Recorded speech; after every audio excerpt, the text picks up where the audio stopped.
الحمد لله وكفى والصلاة والسلام على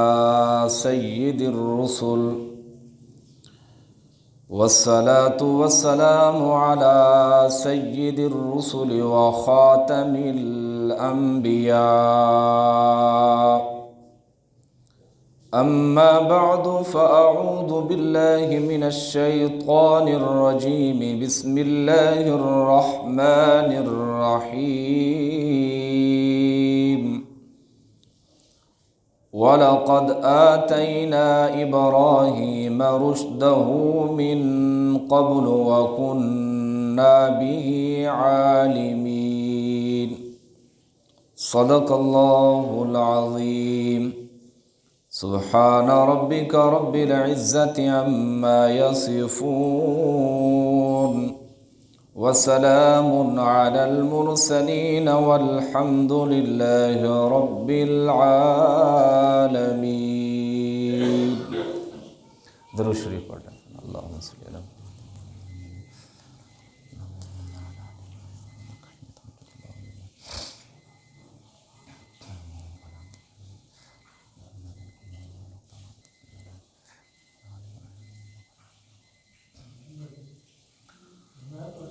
گزشتہ جمعۃ المبارک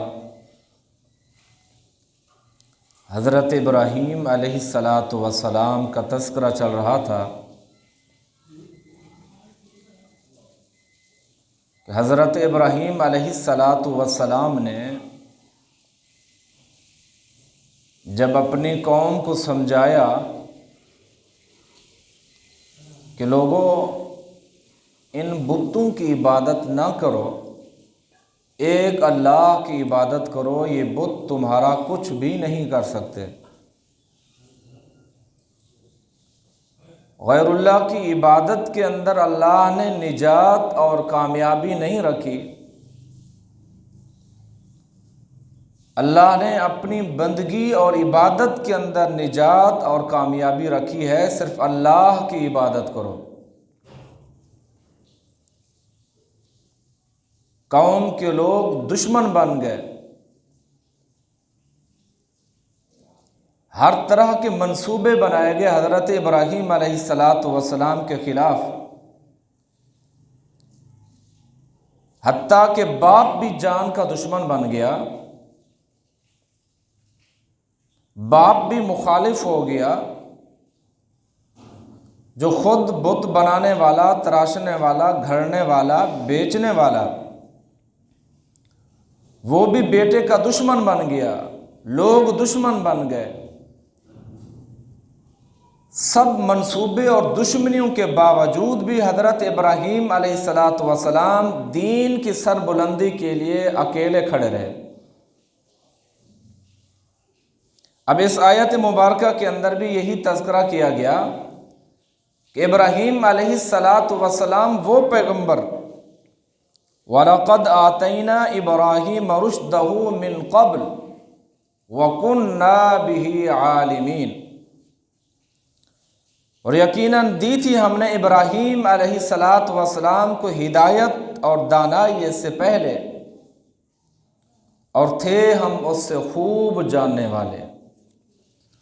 جو مالک کائنات نے حضرت ابراہیم علیہ السلام کو حکمت عطا فرمائی تھی، دانائی عطا فرمائی تھی، ہدایت عطا فرمائی تھی، علم عطا فرمایا تھا، تو اللہ رب العزت نے اس بات کی خود گواہی دی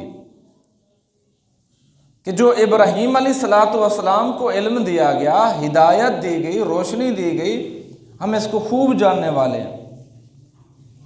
یعنی اللہ کا پیغمبر اپنی قوم کے پاس ایسا نہیں ہے کہ بغیر تیاری کیے، مالک کائنات اسے ہر طرح کی دانائی، حکمت اور علم سے نوازتے ہیں تاکہ وہ بھٹکی ہوئی قوم، گمراہ شدہ قوم اس گمراہی والے راستے سے ہٹ کر ایک اللہ کے راستے کے اوپر آ جائے، ایک اللہ کی عبادت کرنے والی بن جائے، غیر اللہ کی پرستش اور پوجا سے بچ کر ایک اللہ کے ساتھ اپنا تعلق مضبوط کر لے. تو حضرت ابراہیم علیہ السلام اپنی قوم کو یہی سمجھانے آئے تھے، اذ قال لأبیہ وقومہ ما هذه التماثیل، تو تو ابراہیم علیہ الصلاۃ والسلام نے جب اپنے باپ سے کہا اور اپنی قوم سے کہا ما ہذہ التماثیل، یہ کیا ہیں مورتیاں جن کی تم عبادت کرتے ہو، جن کو تم مشکل کشا اور حاجت روا سمجھتے ہو، یہ کس کام کی ہیں، یہ کیا کرتے ہیں تمہارے؟ التی انتم لہا عاکفون، فرمایا کہ جن کی پرستش پر تم جمے بیٹھے ہو یا مجاور بن گئے ہو، یہ کیا کر سکتے ہیں تمہارا؟ تم اللہ کی طرف نہیں لوٹتے، تم اللہ کی عبادت کے اندر نہیں آتے، تم اللہ کے ساتھ اپنے تعلق کو جوڑو، اللہ کی عبادت کرو، چھوڑ دو ان بتوں کی عبادت پرستش اور پوجا پاٹ کو۔ جو نجات دہندہ راستہ ہے وہ تو اللہ کا راستہ ہے، اس اللہ کی طرف دوڑو۔ تو پھر قوم نے کوئی دلیل کے بغیر جو جواب دیا، کوئی دلیل پیش نہیں کی۔ گزشتہ جمعۃ المبارک میں حضرت ابراہیم علیہ الصلاۃ والسلام نے دلیل کے ساتھ ذکر کیا تھا کہ میرا رب وہ اللہ ہے جس نے آسمان بنایا، زمین بنایا، سورج بنایا، ستارے بنائے، چاند بنائے، سورج کو مشرق سے طلوع کرتا ہے، مغرب میں غروب کرتا ہے۔ اگر کسی کے اندر طاقت ہے، قوت ہے، بادشاہی ہے، سب کچھ اگر کر سکتا ہے، زمین آسمان کو بدل کر کے دکھائے، اس نظام کو الٹ پلٹ کر کے دکھائے، لیکن اس قوم کے پاس کوئی جواب نہیں تھا۔ اب بھی جب حضرت ابراہیم علیہ الصلاۃ والسلام نے پوچھا کہ تم ان مورتیوں کی عبادت کرتے ہو، تم ان بتوں کی عبادت کرتے ہو، یہ کیا ہے، یہ کون سا طریقہ ہے؟ تو قوم نے جب جواب دیا قالوا وجدنا آباءنا لہا عابدین، قوم کا جواب سنیے کہ ہم نے اسی طریقے سے اپنے آباء و اجداد کو پایا ہے، ہمارے بڑے بڑے اور ہمارے بڑے بڑے اکابر ان بت پرستی کے اندر مبتلا تھے، ہم نے ان کو دیکھا، وہی ہم کام کر رہے ہیں۔ التی قالوا وجدنا آباءنا لہا عابدین، ہم نے ان کو اسی طریقے سے عبادت کرتے ہوئے پایا ہے۔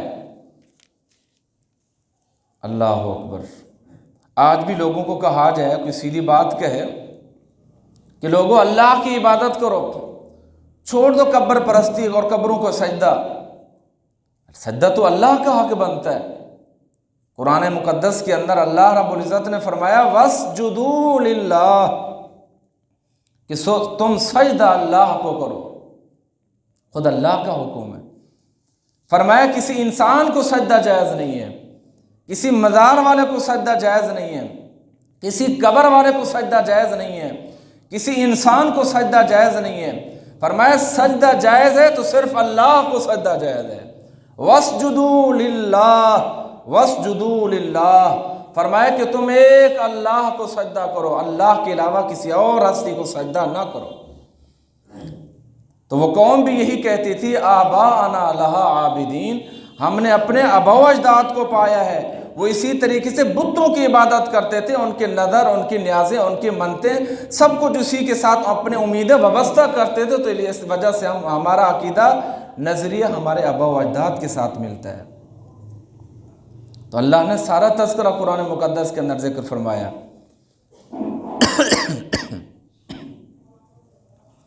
تو حضرت ابراہیم علیہ الصلاۃ والسلام نے جب یہ سنا اور جواب دیا لَقَدْ كُنْتُمْ أَنْتُمْ وَآبَاؤُكُمْ فِي ضَلَالٍ مُبِينٍ، اگر تمہارے آباء و اجداد، تمہارے بڑے، تمہارے اکابر اسی طرز پر چلتے رہے ہیں، بتوں کی عبادت کرتے رہے ہیں، انہیں مشکل کشا اور حاجت روا سمجھتے رہے ہیں، تو فرمایا سن لو انتم و آباؤکم، تم اور تمہارے آباء و اجداد فی ضلال مبین، کھلی گمراہی میں، یعنی اللہ کی عبادت کو چھوڑ کر جو غیر اللہ کی عبادت کرتا ہے، بتوں کی عبادت کرتا ہے، ستاروں کی عبادت کرتا ہے، قبروں کی عبادت کرتا ہے، مزاروں کی عبادت کرتا ہے، ستاروں کا پجاری ہے یا کسی آگ کا پجاری ہے، اللہ سے ہٹ کر کسی غیر اللہ کی عبادت کرنے والا، قرآن کے مطابق فرمایا انتم و آباؤکم فی ضلال مبین، وہ کھلی گمراہی کے اندر مبتلا ہے۔ اللہ رب العزت نے جو نجات اور کامیابی کا راستہ رکھا ہے وہ اللہ کی عبادت کے اندر ہے، غیر اللہ کی عبادت کے اندر نہیں۔ فرمایا قالوا اجئتنا بالحق ام انت من اللاعبین، تو انہوں نے کہا کیا لائے ہو تم ہمارے پاس سچی بات یا تم مذاق کر رہے ہو؟ جب حضرت ابراہیم علیہ السلام نے بتوں کے بارے میں بتلایا کہ تم خود بناتے ہو تراشتے ہو، یہ کیا کر سکتے ہیں؟ یہ تو کچھ نہیں کر سکتے۔ تو قوم نے کہا کہ تم ہمارے ساتھ مذاق کر رہے ہو، یعنی انہوں نے اللہ تعالیٰ کی وحدانیت ایسے لگتا کہ سنی نہیں ہے، اللہ کی توحید ان کے پاس آئی ہی نہیں تھی۔ حضرت ابراہیم علیہ السلام انہیں سمجھا رہے ہیں، صحیح راستہ بتلا رہے ہیں، اور قوم کا جواب ہے ام انت من اللاعبین، کیا آپ ہمارے ساتھ مذاق کر رہے ہیں یا حقیقتاً بیان کر رہے ہیں؟ اللہ اکبر۔ تو حضرت ابراہیم علیہ السلام نے جواب دیا بل ربکم رب السماوات والارض الذی فطرہن، یہ حقیقت ہے، کوئی مذاق نہیں ہے۔ فرمایا اللہ کی وحدانیت بیان کرنا، اللہ کو سجدہ کرنا، اللہ کی عبادت کرنا، یہ کوئی مذاق کام نہیں ہے، یہ سیریس ہے۔ فرمایا بل ربکم رب السماوات والارض، فرمایا تمہارا رب وہی ہے جو مالک ہے آسمان کا، جو رب ہے آسمان کا اور زمین کا۔ رب تو وہ ہے، اس کی عبادت کرو تم، غیر اللہ کی عبادت کو چھوڑ دو، بتوں کی عبادت کو چھوڑ دو، صرف ایک اللہ کی عبادت کرو جس نے مجھے بھی بنایا، آسمان کو بھی بنایا اور تمہیں بھی بنایا، زمین کو بھی بنایا۔ فرمایا سب کچھ پیدا کرنے والی ذات تو اللہ تعالیٰ کی ہے۔ وَأَنَا عَلَىٰ ذَلِكُم مِّنَ الشَّاهِدِينَ، وَأَنَا عَلَىٰ ذَلِكُم مِّنَ الشَّاهِدِينَ، میں تمہیں تمہارے سامنے گواہ بن کر آیا ہوں۔ اللہ اکبر۔ حضرت ابراہیم علیہ السلام نے فرمایا کہ تم اس غیر اللہ کی عبادت کو چھوڑ دو، بتوں کی عبادت کو چھوڑ دو، میں تمہیں گواہ بن کر تمہارے سامنے آیا ہوں، ایک اللہ کی عبادت کرو۔ وَتَاللَّهِ لَأَكِيدَنَّ أَصْنَامَكُمْ بَعْدَ أَن تُوَلُّوا مُدْبِرِينَ، تو حضرت ابراہیم علیہ السلام نے اپنی قوم کے سامنے، اس بت پرستوں کے سامنے قسم اٹھا کر فرمایا وَتَاللَّهِ، اللہ کی قسم، لَأَكِيدَنَّ أَصْنَامَكُمْ، البتہ ضرور چال چلوں گا میں تمہارے خلاف، تمہارے بتوں کے بارے میں، کہ جس کو تم معبود سمجھتے ہو، جس کو تم حاجت روا سمجھتے ہو، جس کو تم زندہ سمجھتے ہو، جس کو تم جو ہے اپنی مشکلیں ان کے سامنے رکھتے ہو، فرمایا بعد ان تولوا مدبرین، جب تم اپنے جشن پہ چلے جاؤ گے، باہر گھر سے چلے جاؤ گے، پھر ان بتوں کا حال دیکھ لینا، کیونکہ سال میں وہ کہیں باہر نکلتے تھے، پورے گھر کے سارے لوگ گھر سے باہر نکل جاتے تھے۔ حضرت ابراہیم علیہ السلام کو موقع مل گیا، فرمایا کہ ان بتوں کے ساتھ میں ایسا حشر کروں گا کہ تم ضرور عقل سے کام لوگے، سوچو گے، دماغ کے اندر غور و فکر کرو گے کہ یہ بتوں کی حیثیت کیا ہے۔ تو حضرت ابراہیم علیہ السلام ان کے جانے کے بعد جو ان بتوں کے ساتھ کیا، قرآن نے اس کا تذکرہ فرمایا فَجْعَلْنَاهُمْ جُذَاذًا إِلَّا كَبِيرًا لَعَلَّهُمْ إِلَيْهِ يَرْجِعُونَ۔ حضرت ابراہیم علیہ السلام نے ان بتوں کو ٹکڑے ٹکڑے کر دیا، إِلَّا كَبِيرًا لَهُمْ لَعَلَّهُمْ إِلَيْهِ يَرْجِعُونَ، صرف ایک بت باقی کھڑا کر دیا، باقی سب بتوں کو کلہاڑی سے ختم کر دیا۔ ایک بڑا بت جو ان کا بڑا بزرگ سمجھا جاتا تھا، روایات کے اندر آتا ہے حضرت ابراہیم علیہ السلام نے وہ کلہاڑی اس کے کندھے کے اوپر رکھ دی، سب کو ٹکڑے ٹکڑے کر کے ختم کر دیا۔ جب قوم واپس آئی، دیکھا کہ یہ ہمارے بتوں کے ساتھ کیا ہوا پڑا ہے، سارے بت ختم ہو گئے، ٹوٹے پڑے ہیں، ایک بت باقی ہے جو سب سے بڑا بزرگ ہے اور اس کے کندھے کے اوپر کلہاڑی کھڑی ہے۔ جب واپس ہے دیکھا قالوا من فعل هذا بآلهتنا انه لمن الظالمین، تو کہنے لگے یہ کس نے کیا ہمارے بتوں کے ساتھ؟ اگر جس نے کیا بھی ہے یہ ہمارے بتوں کے ساتھ ہی حشر، وہ بڑا ظالم ہے۔ یعنی حضرت ابراہیم علیہ السلام کے بارے میں یہ لفظ کہہ رہے کہ قالوا من فعل هذا بآلهتنا، یہ تو ہمارے بت تھے، یہ ہمارے برگزیدہ تھے، ہم ان کی عبادت کرنے والے تھے، یہ ہمارے معبود تھے، یہ تو ہمارے معبودوں کی خداؤں کی توہین کر دی ہے۔ اللہ اکبر۔ اس مجلس کے اندر جیسے لوگ کھڑے ہوتے ہیں، اکٹھے ہو جاتے ہیں، یہ ہنگامہ کس نے کیا؟ تو سارے لوگ کھڑے تھے۔ قرآن کہتا ہے قالوا سمعنا فتى يذكرهم يقال له ابراہیم، ان میں سے ایک بندے نے کہا ہاں یہ بات ہمیں سمجھ آ رہی ہے، ایک بندہ ہے جس کا نام ابراہیم ہے، وہ اکثر ہمارے بتوں کے خلاف باتیں کرتا تھا، وہ ہمیں اس بت پرستی سے روکتا تھا کہ ان کی عبادت نہ کرو، اللہ کی عبادت کرو۔ یقال له ابراہیم، یہ اور کوئی بندہ نہیں ہو سکتا، ابراہیم علیہ السلام کے علاوہ کوئی اور ہو ہی نہیں سکتا، اسی نے کیا ہوگا یہ سب کچھ۔ حضرت ابراہیم علیہ السلام کو بلایا گیا تو فرمایا قالوا فأتوا به على اعین الناس لعلهم یشهدون، فرمایا کہ ان کو پکڑ لو، لوگوں کے روبرو سامنے لاؤ ان کو، تاکہ مشاہدہ ہو جائے کہ کس نے یہ خبر لی ہے ہمارے بتوں کی۔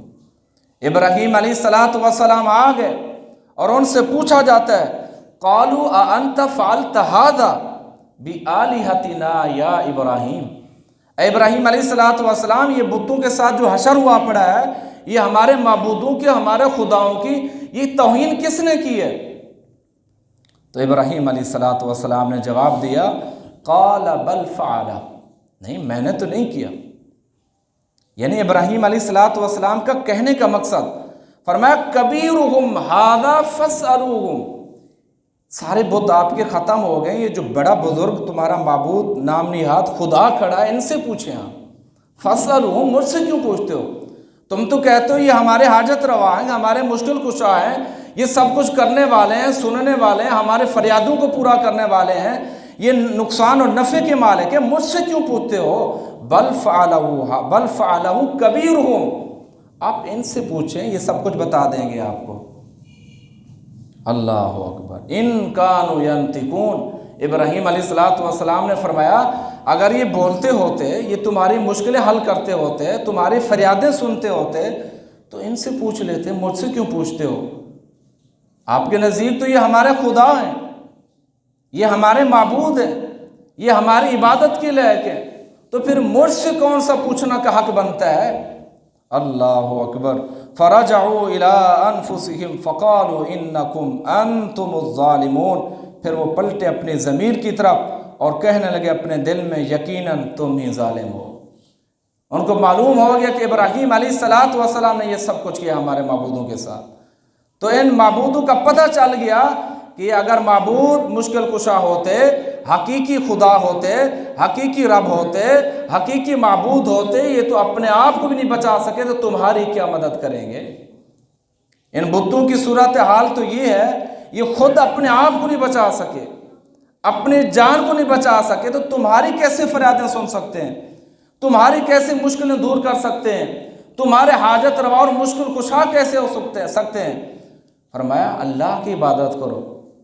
قوم کے سارے لوگ مخالف ہو گئے، دشمن بن گئے، جان کے دشمن بن گئے، بہت بڑا منصوبہ تیار کر لیا کہ اب ابراہیم علیہ السلام کے ساتھ کیا کیا جائے۔ قرآن نے سارا تذکرہ بیان کیا اور ان کے منصوبے کا تذکرہ کیا۔ فرمایا قالوا حرقوه وانصروا آلہتکم ان کنتم فاعلین، انہوں نے کہا جلا ڈالو اس کو اور حمایت کرو اپنے خداؤں کی اگر ہو تم کچھ کرنے والے۔ آپس میں مشورہ ہو گیا کہ اگر تم اپنے معبودوں سے محبت کرتے ہو، اپنے خداؤں سے محبت کرتے ہو، یہ جو حشر ہوا ہے ہمارے معبودوں کے ساتھ، تو کرو ان کے خلاف باتیں، ان کے خلاف کوئی منصوبہ بناؤ نا۔ تو حضرت ابراہیم علیہ السلام کے خلاف منصوبہ بنایا گیا کہ بہت بڑا آگ کا چکھا جلایا جائے کھلے میدان میں، حتیٰ کہ مفسرین نے لکھا اتنی آگ جلائی گئی، اتنی آگ کا بٹھا تیار کیا گیا، آگ آسمانوں سے باتیں کر رہی تھی۔ تو اللہ تعالیٰ کی مدد اور نصرت حضرت ابراہیم علیہ السلام کے ساتھ شامل حال تھی، تو حضرت ابراہیم علیہ السلام کو اس آگ کے اندر جلایا گیا، اس آگ کے اندر ڈالا گیا، تو اللہ رب العزت نے ڈائریکٹ جو ہے آگ سے بات کی۔ دیکھیں اس سے معلوم یہ ہوتا ہے جو اللہ کے ساتھ اپنے تعلق کو مضبوط کر لیتا ہے، ایمان اس کا پختہ ہو، اللہ کے ساتھ ربط اس کا پختہ ہو، دنیا کی ساری طاقتیں مخالف ہو جائیں، دنیا کے سارے لوگ اکٹھے ہو جائیں اس کی مخالفت کرنے پہ، اس کی جان کے مارنے پہ، لیکن جب اللہ کے ساتھ انسان کا تعلق مضبوط ہو، ساری کی ساری دنیا پیچھے ہو سکتی ہے لیکن اس کا بال بھی بینگا نہیں کر سکتی۔ وہ اکیلے پیغمبر، باپ دشمن، گھر والے دشمن، سارے کے سارے لوگ دشمن، لیکن ایمان پختہ ہے، اللہ کے ساتھ تعلق مضبوط ہے۔ تو اس واقعے سے بھی ہمیں یہی معلوم ہوتا ہے کہ اللہ کے ساتھ تعلق کو مضبوط رکھنا چاہیے، اپنے ایمان کے اوپر استقامت اور بہادری اور خوشی محسوس کرنی چاہیے، پھر اللہ تعالیٰ کی مدد بھی ہوتی ہے، نصرت بھی ہوتی ہے، سب کچھ اللہ تعالیٰ اس بندے کے ساتھ ہوتے ہیں۔ تو جب حضرت ابراہیم علیہ السلام کو ڈالا گیا تو فرمایا یا نار کونی بردا وسلاما علی ابراہیم، آگ میرا ابراہیم آ رہا ہے آپ کے پاس، آپ ٹھنڈی ہو جا، سلامتی والی بن جا۔ اللہ نے لفظ سلامتی کا بھی بولا اور ٹھنڈا بھی کہا کہ ابراہیم علیہ السلام پیغمبر آ رہے ہیں، میرے بڑے برگزیدہ پیغمبر، میں ان سے محبت کرتا ہوں، وہ مجھ سے محبت کرتے ہیں، ایسی بھی ٹھنڈی نہ ہونا کہ انہیں تکلیف پہنچے، ایسی بھی گرم نہ ہونا کہ انہیں تکلیف پہنچے۔ اللہ نے آگ کو گلزار بنا دیا، تو یہ اللہ تعالیٰ کی مدد تھی، اللہ تعالیٰ کی نصرت تھی، اللہ تعالیٰ ان کے ساتھ تھے، محبت کرنے والے تھے کہ وہ پیغمبر جس نے ہمیں یہ سبق دیا، فرمایا جو بھی شخص دین کی سر بلندی کے لیے نکلتا ہے، دین کا کلمہ بلند کرنے کے لیے نکلتا ہے، مخالفتیں آئیں گی، لوگ باتیں کریں گے، تانے دیں گے، انتہا پسند کہیں گے، دہشت گرد کہیں گے، سب کچھ کے تانے ملیں گے، لیکن وہ دین والے راستے کے اوپر استقامت کے ساتھ وہ چلتا رہتا ہے، لوگوں کی باتوں کی پرواہ نہیں کرتا، کیونکہ ایمان ایک ایسا جذبہ ہے، ایمان ایک ایسی چیز ہے کہ جب اللہ کے ساتھ محبت ہو جائے، جب اللہ کے ساتھ تعلق مضبوط ہو جائے، پھر دنیا کی کوئی طاقت اسے کچھ نہیں کہہ سکتی۔ تو حضرت ابراہیم علیہ السلام کو جب یہ سزائیں اور مختلف قسم کے تانے، تو اللہ رب العزت نے فرمایا وَأَرَادُوا بِهِ كَيْدًا فَجْعَلْنَاهُمُ الْأَخْسَرِينَ، انہوں نے بری چالیں چلی، برے ارادے کیے، قتل کے منصوبے بنائے، ابراہیم علیہ السلام کو برا بھلا کہا گیا، فرمایا فَجْعَلْنَاهُمُ الْأَخْسَرِينَ، سارے کے سارے برے ارادے ہم نے خاک میں ملا دیے۔ رب تعالیٰ کی ہستی تو بڑی قوت والی ہے، بڑی طاقت والی ہستی ہے۔ تو اس واقعے سے یہی سبق ملتا ہے کہ جس طرح ابراہیم علیہ السلام نے اپنے ایمان میں استقامت دکھائی، فرمایا ایمان والوں کو بھی چاہیے اپنے ایمان کے اندر، اپنے دین کے اندر، اپنے اسلام کے اندر استقامت کو اختیار کریں۔ پریشانیاں تو انسان کو آتی ہیں، دنیاوی پریشانیاں ہوں یا دین کے اعتبار سے ہوں، لیکن ان پریشانی مصائب کے ہوتے ہوئے انسان جو ہے استقامت کو اختیار کرے۔ اصل چیز ہی استقامت ہے کہ وہ ڈٹ جائے اپنے محاذ کے اوپر، وہ کھڑا ہو جائے دین کی سر بلندی کے لیے، تو اللہ رب العزت کی نصرت، مدد اور رحمت شامل حال ہوتی ہے۔ اللہ تعالیٰ سے دعا ہے کہ اللہ تعالیٰ ہم سب کو حضرت ابراہیم علیہ السلام کے نقش قدم پر چلنے کی توفیق عطا فرمائے۔ وما توفیقی الا باللہ۔